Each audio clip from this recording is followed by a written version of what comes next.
Okay, hope you can hear me. This is not the best microphone, but I think if I talk like this, it's a good fit for you. So this is the text. You can see this is Photoshop and this is layered. So this is the a text layer that I made.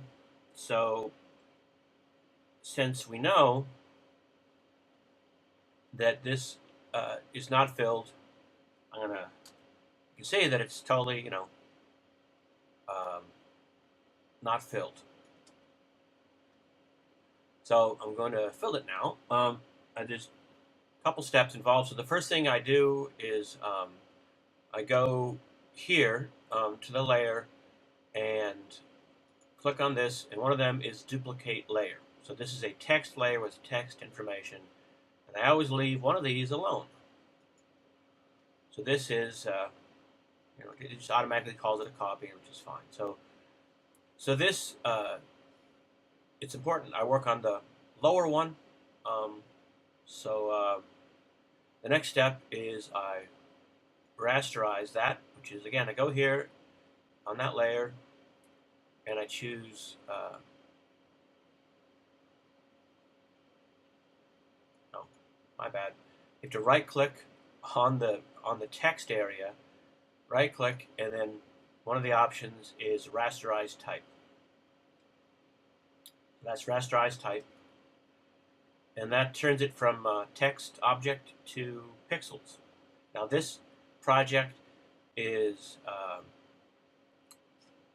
30 by 24 inches at 600 dpi. So this. When you work at lower DPI, this doesn't work as effectively. Basically, the DPI kind of determines how sensitive, etc. So anyway, so these numbers will work for 600 DPI. So rasterize type. Now it is. If I hide this above layer, you can see that I can erase the type as if it was pixels.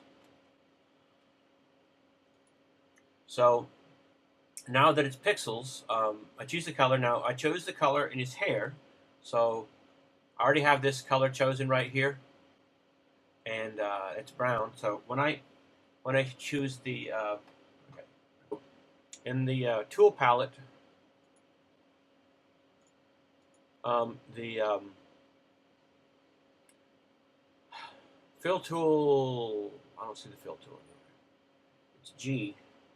If you type the letter G, you get the fill tool.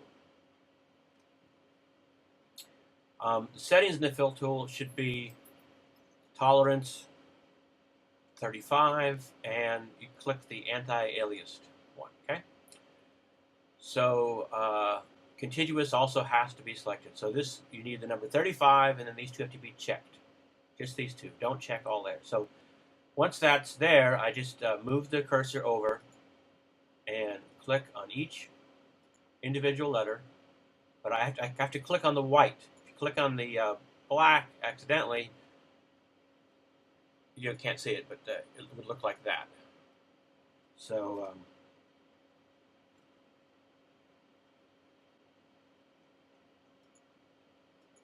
just click on the white. The white is, the enclosed area. So that's part of why you need contiguous selected. Otherwise, it fills everything in the on that layer. So that's it. If you zoom in, you can see that if I turn this layer off, there's just a slight. It basically makes sure that I have kept the integrity of the line works. It's a minor thing and probably doesn't particularly matter, but it matters to me, and I think it does matter when I take this, because I have to take this into Illustrator. But if you're working in Word, I think you can do a 600 DPI, and you can make it, 30 by 30 inches wide, and that will allow you to place it in Word and make the sign. Um, or print it out as you need to. Anyways, so this is how you do that.